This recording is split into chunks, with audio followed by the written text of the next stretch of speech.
Hey everybody, this is Dr. Tim Peck, co-founder of Project Next Media, where we are taking the fear and hate out of Indiana, Midwest, and all of America. We have a special guest today who is David Pepper. He was the chair of the Ohio Democratic Party for the Democrats. He was and is a prolific author, at least 8 books that I know of, and currently the author of 2 pretty amazing books, Laboratories of Autocracy and How Do We Save Democracy. So, David Pepper, good to see you. Thanks for coming on the show.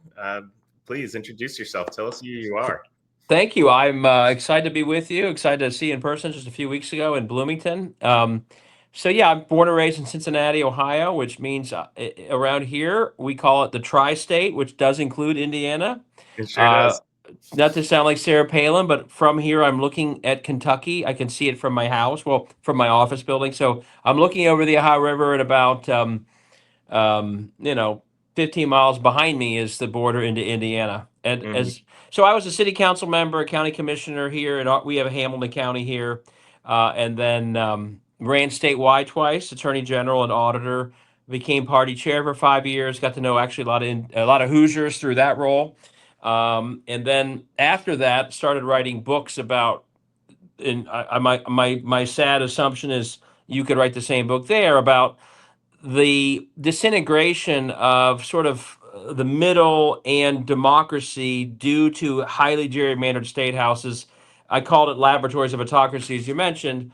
I kind of based it on Ohio, but it's really the story of a lot of our states, where Yeah. states that were known for being somewhat in the middle not that long ago, like Indiana, even voted for Obama, Ohio as well, go have been going through this downward spiral, and I've been kind of talking about that ever since. It's sadly sort of a preview of what's happening nationally, where we stop seeing real notions of democracy or even choice in elections, and we start to also see a breakdown of the rule of law. So Yep. my goal in life is to not only point all that out, but show how we can get out of it. And I'd love to talk to you.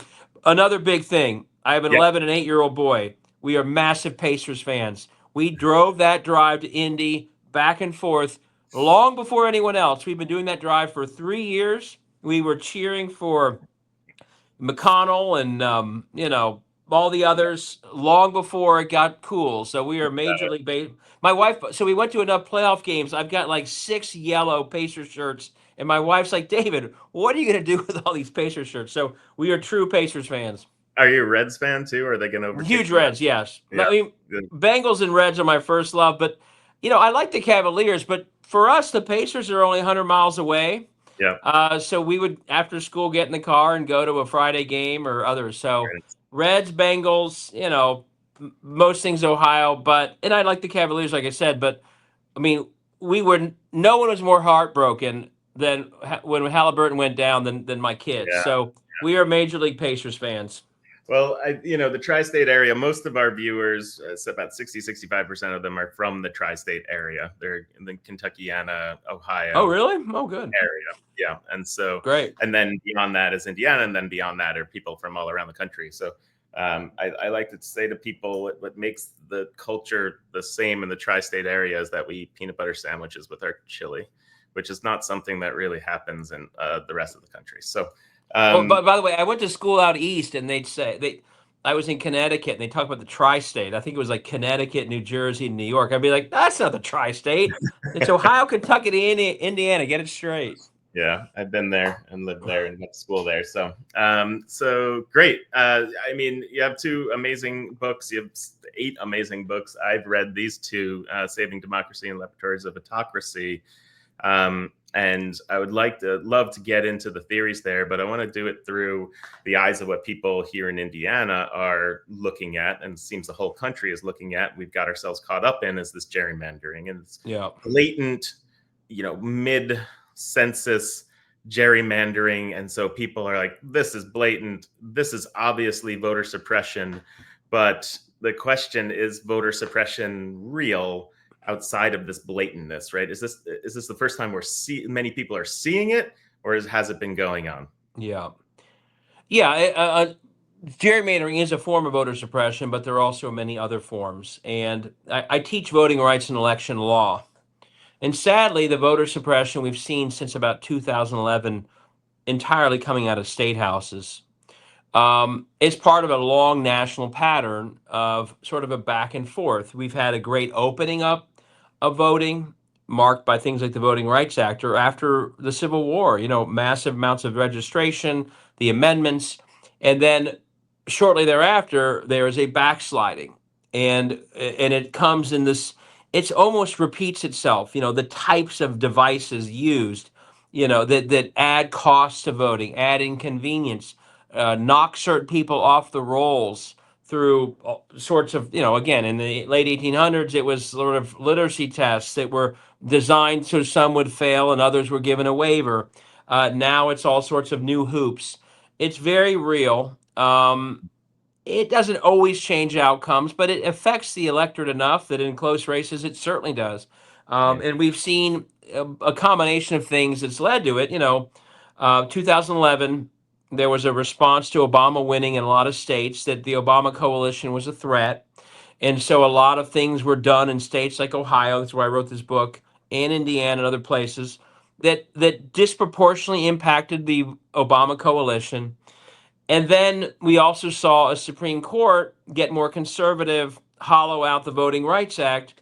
So laws that would have been impossible to pass or would have faced real legal challenges only a few years later are okay. And that right, especially has changed the story in the southern states. So we've seen in the recent years real data that the number, and sometimes it gets covered as this is only about messaging or brand. We've seen exactly what you would predict for voter suppression that's targeted in the ways I'm talking about, a real decline hmm, in especially minority registration and voting, and an increase in sort of Republican voting. And so there's some of that reflects, party messaging and brand, but a lot of it reflects exactly what you'd expect after years of pretty consistent voter suppression in a sure. court that's allowed it to happen. Yeah. So here in Indiana, I'm not sure how familiar you are with our laws. We have a number of ways of voter suppression, and I liken it to a frog in boiling water.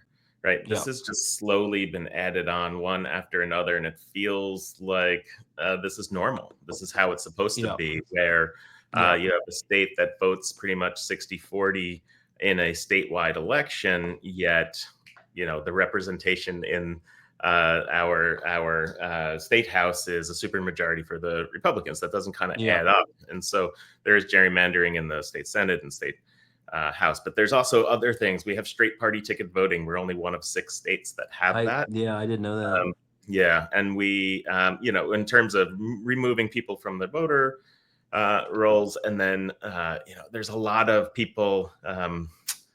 Showing up to the wrong polling place because they weren't told, or they weren't told forcefully enough that you can't go to this one. The school that you went to for 30 years has now changed. You have to go across town. And then one of the big ones I find really egregious, not just Indiana, I believe it's 17 states that have this. You can't register to vote within 30 days of the election, which Right, means the time that most of America is paying attention to an election, you can't register to vote, right? And there's right, something like 25 or so states that have same day yeah, registration, right? That's a right. Without complete any problems. Without any problems. right, Yeah, right, without any problems, with no voter yeah. fraud or anything going on like that. So these are just some of the ways. But okay, so let's get into it. It's completely blatant right now what's happening in Texas. Hmm. It's blatant what Indiana's discussing, and it's blatant in California too. So Yeah. what's happening with gerrymandering? Sure, and it's coming to Ohio. I mean, Indiana and Ohio, I think at least will both have two seats that they will try and steal without an election, but by drawing the maps. Um, so the way I think about it in two ways. One is this is very much similar to. So take a step back to what you just said: a frog in boiling water. If we saw what was happening in states like Ohio and Indiana or Texas in another country, we would literally see it clearly. Oh, this is just an attack on democracy. This is not Right. normal.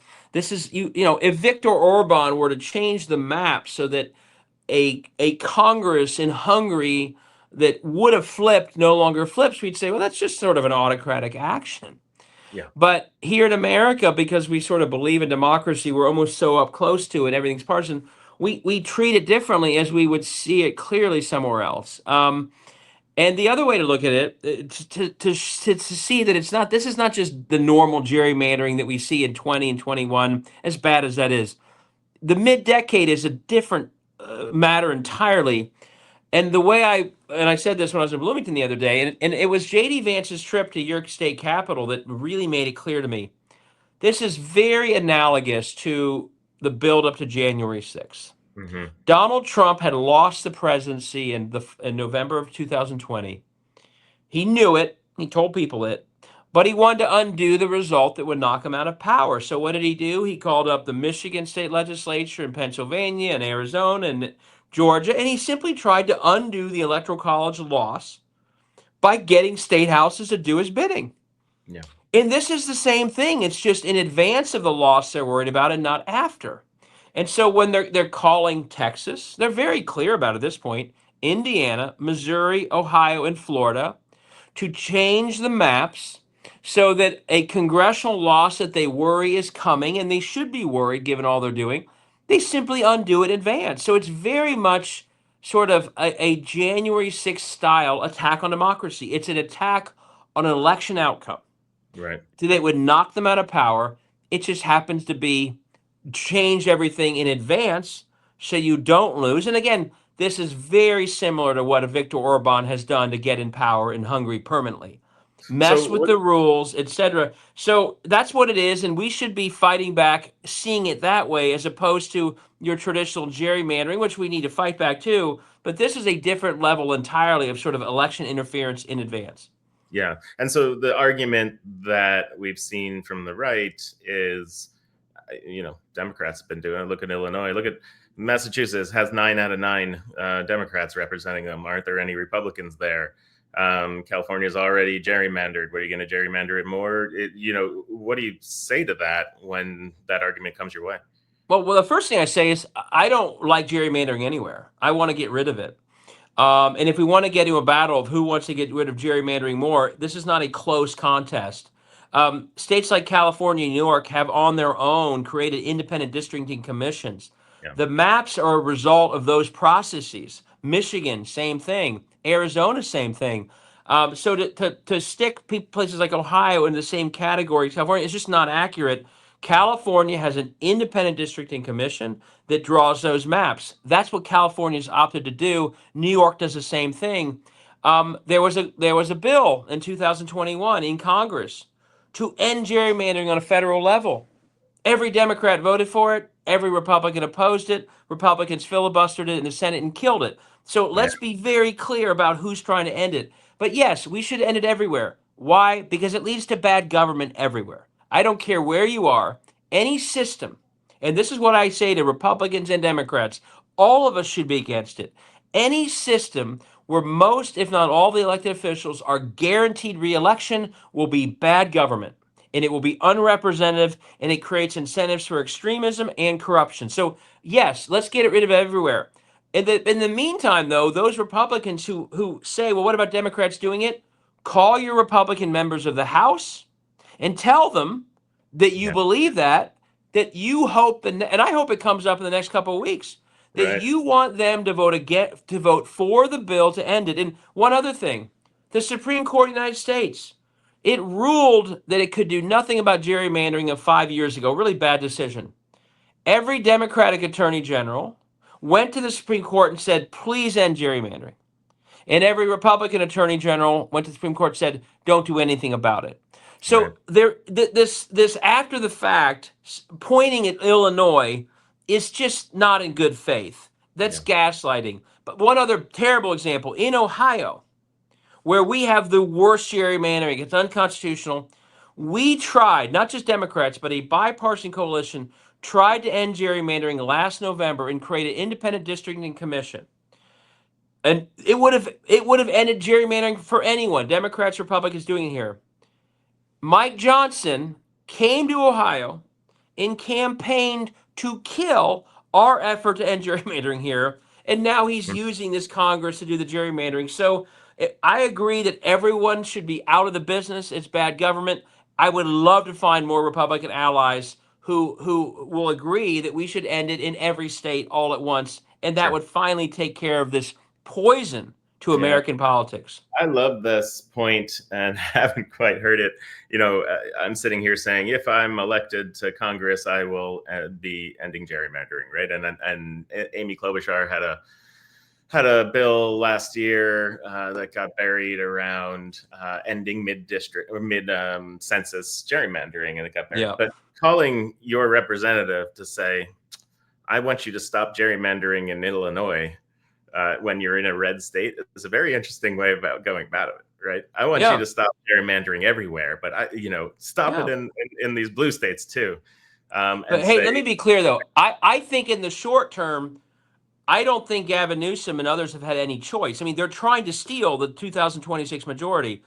So in the short term, I think that there's no choice but to fight fire with fire. But never lose sight of the North Star that rather than having gerrymandering everywhere, we want it nowhere. And so even if certain governors are having to play this defense, I think that we should also be the same people saying, but we want everyone to vote against it everywhere. We want the Supreme Court to rule it unconstitutional everywhere. And I think we have to do that at the same time because I don't want a world where every single state's gerrymandered. I think that's bad for everybody.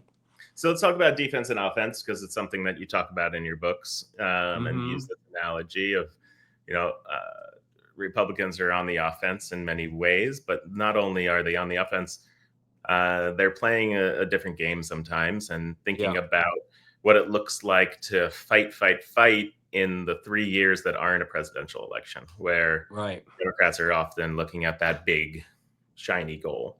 Can you say Absolutely. more about that and your thoughts there? I think they're fascinating. Yeah. And my guess is when I say this, people in Indiana and other states will say, yeah, I've been saying this for years. But my goal is to try and sort of wake up everyone, including people who haven't seen it. Um, they are playing a different, deeper democracy battle than we have. They understood the Koch brothers, Karl Rove, Alec, um, that the way it goes back to what happened with Jim Crow too. That wasn't the result of federal legislation. That was the result of states crushing democracy because states have levers of power over democracy, voter suppression, districting, and states control every issue we care about too, public schools, universities, you name it. And so one side has been I call it the two battles of a soccer field. One side is on offense, and their offense is always winning state houses and then doing most of the damage through state houses. And that's how they have played the game. And they play it in every state they can. They Mhm. play it in every year there's an election. And once they win, they gerrymander that state house, they suppress the vote of their side, and then they put into place all sorts of policies that we know are unpopular, that would never survive in a fair democracy and fair districts. That's been the sort of pro autocracy side, if we can call them that. I'm trying to look up the picture of my book. I'm going to show it to you. What's the side that's been for democracy been doing? We have largely thought none of that matters. And if all we do is win a few federal elections, so we have control of the House, Senate, presidency, we're fine. We win, and that's why when Obama won and we won the House and Senate, we celebrated like we had won the whole thing. Right. And when Biden won in 20 and we won the Georgia Senate seats, we celebrated like, oh, everything was won. But it wasn't because they were still in control of state houses. And so very quickly, forget January 6th even, very quickly after Biden won, if you were paying attention, it was obvious that they were still on the march crushing democracy in all the states they controlled, and we didn't gain a single state house that year. So what I try and use the analogy of my own kids is if one side is literally on offense all the time in state houses, and the other side only is battling in 5 or 6 states at the federal level, largely ignoring state houses, and we celebrate those wins while they're celebrating all the state houses wins. Who's going to win that battle? They are. They are controlling democracy at its roots. They are fighting against it everywhere. If they win the federal stuff, even more power they acquire. But they are always on offense, and we're seeing that again. Even when we won in 20, but they still control the state houses.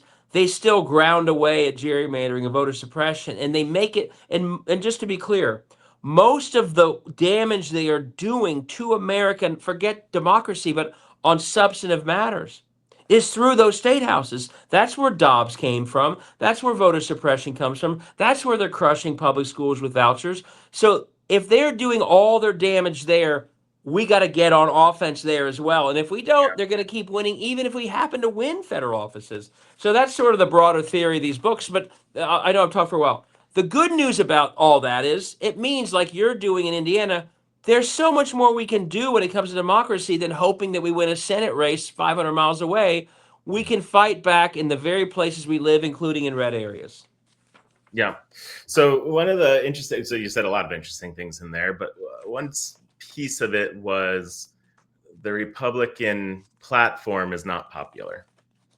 And so I think that's relatively self-explanatory and obvious, and please say a few more words on it. But what about the Democratic platform? What if you're so if we did the same thing that the Republicans did and tried to fight for these state houses in a dirty way, right, and had our policies be out there, would they be popular? And before you answer that, I want to show you something that I read Fox News newsletter every morning. I also read far right stuff every morning, which is sometimes I need a mental break. But this is from a couple days ago, and I'll explain what I'm seeing because not everyone is watching. Some people are listening on the radio here. It's a donkey in a suit sinking on a boat that says D on it for Democrats with a big vote for us from the donkey. And then the donkey says, where for men and women's sports, open borders, more inflation, soft on crime, more abortions, taxes on tips and overtime, foreign wars, no free speech, trans surgery for children, and it's sinking. You know, this is how the Republicans have kind of said, okay, yeah, we're doing bad stuff ourselves, but the stuff that the Democrats are saying is not popular either. You know, how do you combat this rhetoric? Yeah. The answer to that is, can we take that slide off because I even don't want to look at it? It's hard, right? It's hard. Yeah, the answer is this is why we campaign in a different way than they campaign. Forget how they characterize the issues or how we characterize the issues. Just think about the issues. They cut Medicaid, we support it. 2/3 of America agrees with us. We support public schools, they are using private vouchers. Every referendum to lead to vouchers has failed because people support public schools. We wanted broader access to health care with the Affordable Care Act, they didn't. Forget name calling. The American people agree with this. We want common sense gun reform, they don't. That's 80-20. Yeah. The truth is, if we run on the core beliefs we have, and they are not successful in changing the subject into issues that they exaggerate or make up or whatever, we are with the majority.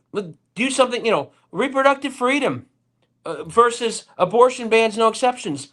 70% or 60%, my guess is at least mid-50s in Indiana, it's mid-70s. agree with us. Mid-70s. So the point is, the answer is they gerrymander because they know this. They put that photo up because they know it. They have to change. They come up with a caravan coming from Mexico in October of every 4 years because they don't want a referendum on cutting Medicaid or on raising wages, now including costs and tariffs. So the truth is they gerrymander because they know this. They change the subject because they know it. And the heart of our campaigns, literally, if they were basically about our core beliefs, and that was the referendum a campaign was on in a fair district, we would be winning everywhere. Yep. And that's the thing to remember. And so their battle, just to keep this in mind, they know this. Mitch McConnell, when Lindsey Graham post-Dobbs said, hey, I want to have a bill in the Senate to ban abortion, Mitch McConnell said, no, we don't want that because we'll lose. This is what shapes everything from gerrymandering to disinformation to doing. Here's the most important one. What did Mitch McConnell probably say to Lindsey Graham? Hey, Lindsey, we don't want a Senate vote on this because then our candidates will lose. We'll just do it through state house bans. It's why most of the things they want to do that are quite unpopular largely get done through state houses. public school vouchers, for example, unpopular once people see what they do. So just remember that they know that their views are unpopular, and that is why they must gerrymander. That is why, literally, in many ways, the core of everything they do flows from the fact that they do gerrymander. That way, they can't be held accountable for extremism that is totally out of touch with even their voters. And what we have to do is fight for fair districts and then be more effective communicators, because once people hear that we're the ones for Social Security, strong Medicaid, better health access, higher wages, public schools, reproductive freedom, and the like, the truth is those will all win you elections if that's what the voters are actually thinking about when they vote. Yeah, I think this piece about abortion is really interesting for last election. As someone who was running for office, try to keep issues local because that's what's important to voters. Even federal issues, how do you localize them? Yet we got carried away with something that we're very passionate about, which was abortion. And I myself, so passionate about it and really leaned into it. And people cared about that in Indiana, women, men, etc. But on the Republican side, they did some genius messaging around send it back to the states, right? And so people bought that and said, sure, like let's do this at a state level, not a federal level. Of course, this is a state right. But again, especially people in blue states don't necessarily understand what's happening in states like Indiana, where the voter suppression is so bad that, of course, that's a winning strategy for the Republicans. And not only is a winning strategy for the Republicans at the state level, but now it takes away our popular policy out of the federal picture, and now they're fighting in a different fight. So I just saw it, experienced it so much last year. Interesting. Yeah, I mean, the state frame helps them some, but still, like we all know, the only state that failed on these referenda was Florida because they had a 60% threshold. So even back in states, I mean, they are on very, very shaky ground when they're basically passing bans. And the reason gerrymandering matters so much to them is because things like abortion bans, no exceptions, are, 90-10. We had this infamous case where the young girl from Columbus was sent to Indiana for abortion care following a rape. Like 5% of Americans agree with how Ohio treated her.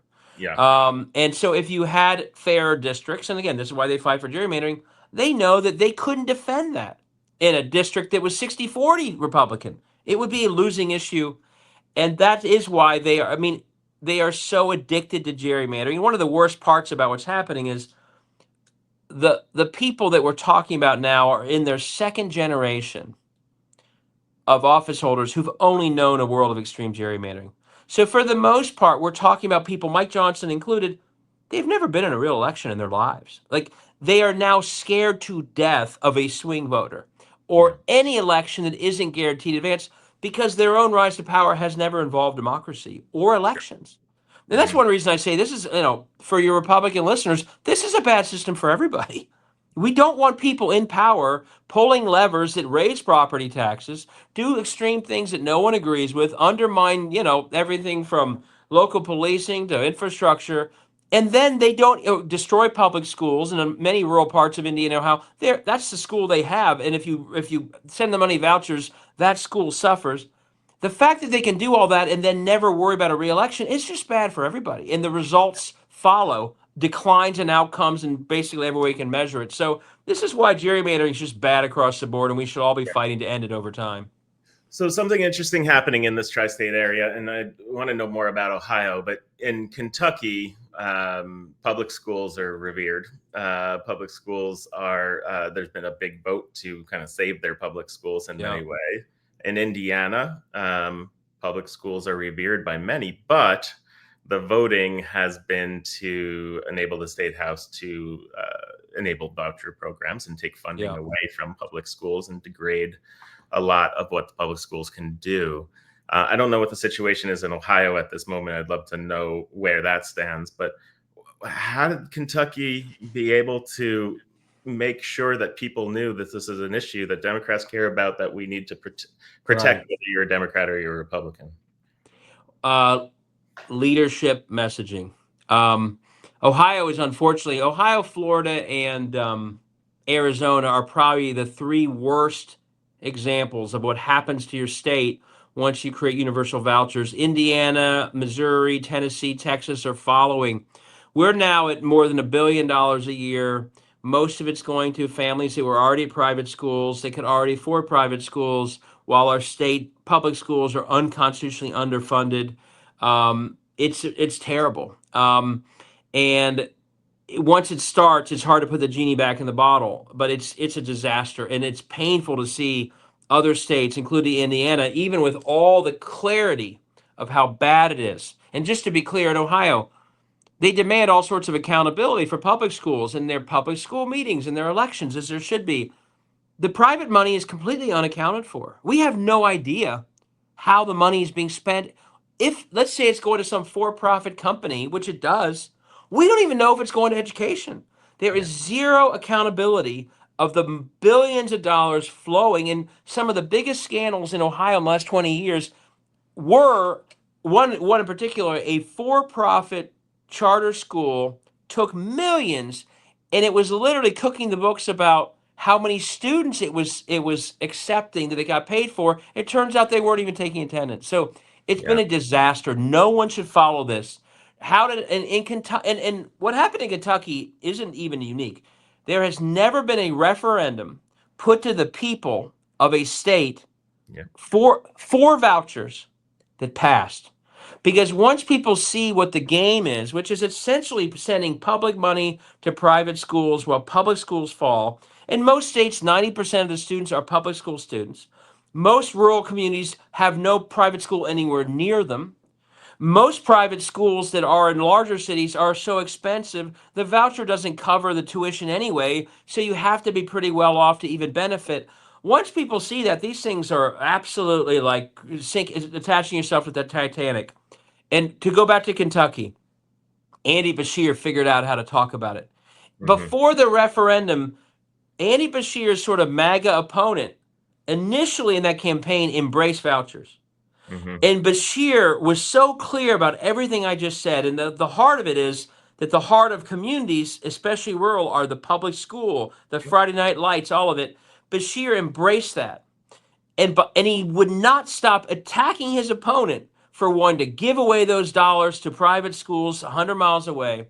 By the end of the campaign, his opponent almost pretended he was never for vouchers. He flipped Hmm. the entire script. And Yeah. in debates, if you watch them, he would say to the moderator, Bashir, hey, ask my opponent if he's for sending money to private schools. And his opponent would literally try and escape the topic. And Yeah. so when this came up a year later as a referendum in to create vouchers, in the same moment that Donald Trump won Kentucky like 2-1, the referendum failed in every single county of Kentucky, overwhelmingly 2-1 or worse. And the more rural and red and small the county, the worse it did. And Yeah. I went and traveled to the smallest county in Kentucky that voted for Trump 80-20. I asked those voters myself, hey, how come you think that did so bad in this county? They're like, well, we love our local school. Why do we want to send our money to some school 100 miles away? That doesn't make any sense for us. So I Yeah. actually think in Indiana, in Ohio, in Tennessee, in Texas, this is a potent issue. If it can be done in Kentucky through leadership, we have to do this everywhere. And Democrats, I think, need to be, including in Congress, need to be far more clear about their position on this than they've been in the past. This is not the old frame that vouchers are for, poorer kids to get a better chance. This is a giveaway largely to families that are doing very well to go to the same school they've always been to. That's the clear pattern in every state. Once they make it universal, it's really an indefensible and often leading to sort of corrupt policy. Yeah. And to double down on your point around state houses, once you get the supermajority, then you don't have to have those ballots go to the people to say, do you want public schools or Yeah, not? Right? And so that's what happens in here in Indiana. They're just blocking it. totally. Never going to be It, on the ballot. if you had a fair district, interestingly, what happened in Texas is a real example of how gerrymandering does so much damage. A number of Texas Republicans, and maybe there's something like this in Indiana, to their credit, voted with Democrats to stop the effort to make vouchers in Texas happen. Hmm. because they knew we don't have any private schools here. Why would we give our money away from this district to, just like the folks in Kentucky told me? And what happened in the next round, because the only thing a gerrymandered world worries about is next primary, the billionaires who love vouchers teamed up with Abbott, and they primaried all the people who had voted against vouchers, the Republicans. And not only did they primary them and spend millions against them, they ran ads. This is how much they know it's unpopular. The ads they ran made it look like those Texas Republicans had voted against public school funding. They literally made it about public school funding because they know, like this year's opponent figured out, undermining public schools in rural Texas or Ohio is a bad position. So they Yeah. not only primaried them, they put big money in, they misled them about what the vote was about, and then almost all of them lost. And Yeah. now these pro voucher Republicans did vote to put into place this very unpopular policy that other, I think more respectable Republicans who knew their districts knew, and it stopped for years. So gerrymandering allows that to happen when it otherwise never would. You're tying a knot for me of something I've been thinking about, which is why did the Republicans want Tom Tillis out of the race so badly in North Carolina after he voted against cutting Medicaid? Because he has so much better chance of winning that Senate race than who they're going to put into the primary versus a moderate Democrat. Right. And so I'm like, but they're giving up the state by doing this. And I realized it's so damaging for him to be out there pounding about Medicaid being bad for the next 2 years and during the election. So yeah, well, let's hope he does it anyway. But yeah, they, in the end, by doing what they're doing, I hate that they're doing it, but I do think, when I was with you in Bloomington, one of your, I met a candidate running for the state house in a very rural district. I said, "What are you running on?" She goes, "Medicaid cuts, high costs, and property taxes." Like, yeah, by embracing their extremism, they are giving us many more topics to talk about everywhere, not just where we think we can win, but everywhere yeah. that we haven't had issues on in the past. And they'd throw that iceberg photo at you, and that'd be in the campaign. But now we can talk about all these issues, and they're getting rid of the very people that were telling them, "Hey, getting rid of Medicaid is just bad politics." So now they own all that, and we get to run on all those issues everywhere, not just in places that are more likely to be blue. So we have about 7 minutes here. What should we do kind of immediately after this podcast to save democracy? What should the listeners do? And can you also speak to what should Republicans do? This is not just Yeah. even the title of your book, Saving Democracy. I think it's the byline is what Americans should do to save Yeah. democracy. Yeah.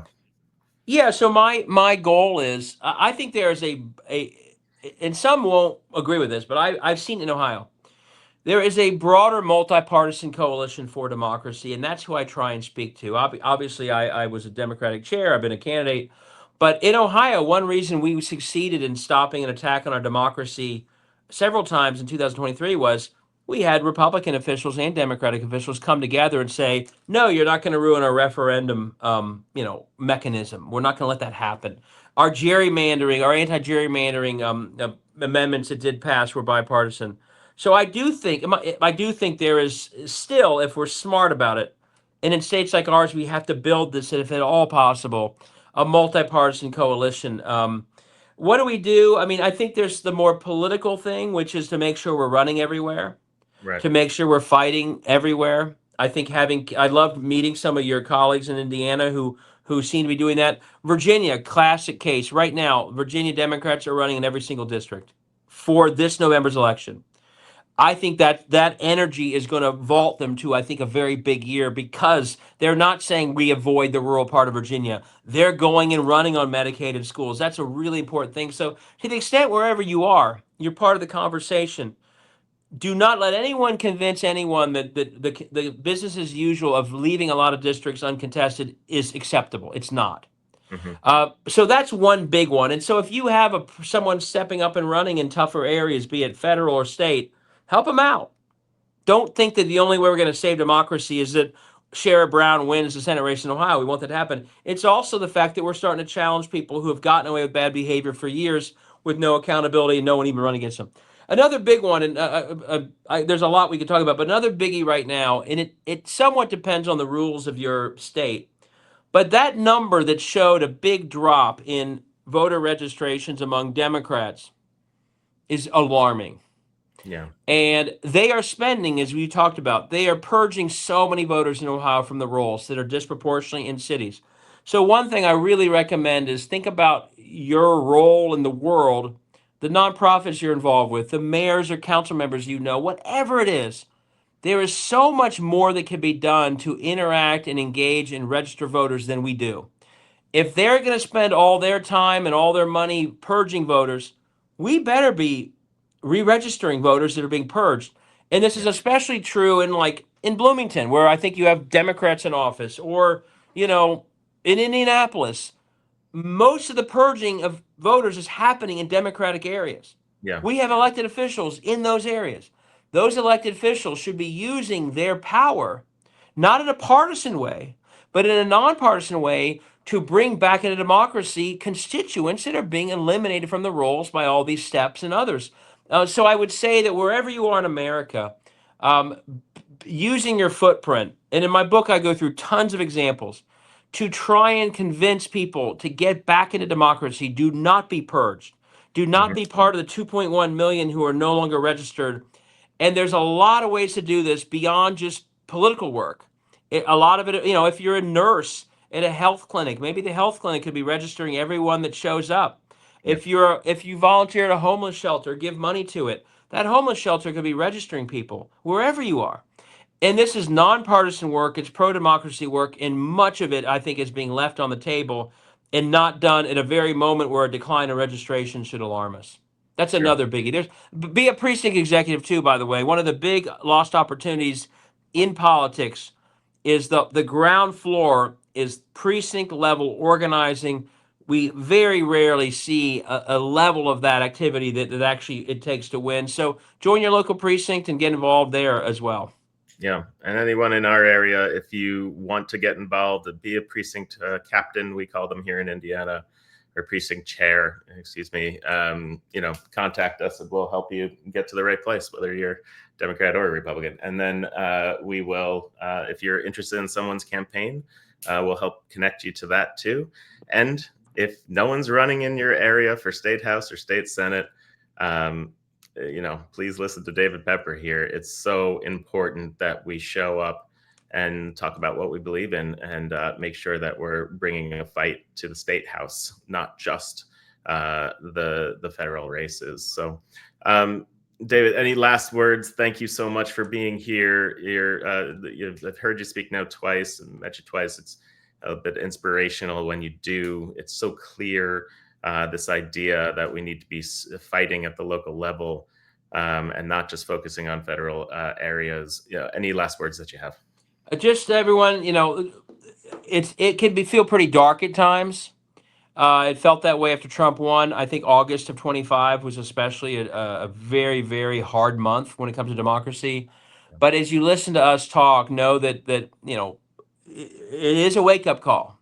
But we're in the same battle for democracy we've always been in. In some ways, although it's sort of sobering to see that, we now are the inheritors of that long struggle that abolitionists, suffragists, civil rights leaders fought as well. In many ways, that makes everything we're talking about today more important. It makes our work, all of us individually, more meaningful than maybe we ever thought in our life that we would be serving such a high mission as sort of saving our democracy. And what I take inspiration from is knowing that as much as it feels hard, people before us went through a lot worse to get us to the what we inherited. Hmm. If they overcame what they overcame, where when neither party wanted them voting, or when they were faced with violence at every step, as much as what Trump is doing is awful, and JD Vance, I'm sorry, he's from Ohio every single day. If if they overcame that to get us what we inherited, we can certainly keep going and overcome what we face. The only way you really lose your democracy in is if one side quits. Yeah. That's why we got Jim Crow. So there's no quitting. The country has always been dealing with this battle. We just happen to be the generation who's now in it. So just keep going forward. We've overcome these challenges before. We can do it again. Yeah, this idea that voter suppression and gerrymandering is happening right now. It feels like an opportunity to me. It feels like an opportunity because of what you're saying, that the issues are on the side of the Progressive Party, right? So, if we get out there and vote, we win. It's that easy. And Absolutely. need to register people to do that. So thank you, David. Appreciate it. How do people find your books? How do people find you? So my books you can find at Amazon.com. A lot of people don't like Amazon. BarnesandNoble.com. Go to an independent bookstore and order it. You can also follow me. I put a lot of this stuff online. My Substack is called Pepperspectives. Look up David Pepper. You'll find it. I provide a lot of excerpts there. And I'm pretty active, as you know, on Twitter and other things, just David Pepper. So all those places are places people can go to. I sort of have Beyond the Books an ongoing conversation like this through Substack. So follow me there if you're on Substack. Great. Well, thank you so much for everything you're doing. Indiana needs you. Midwest needs you. The nation needs you. Thank you. Awesome. Thanks so much, Tim.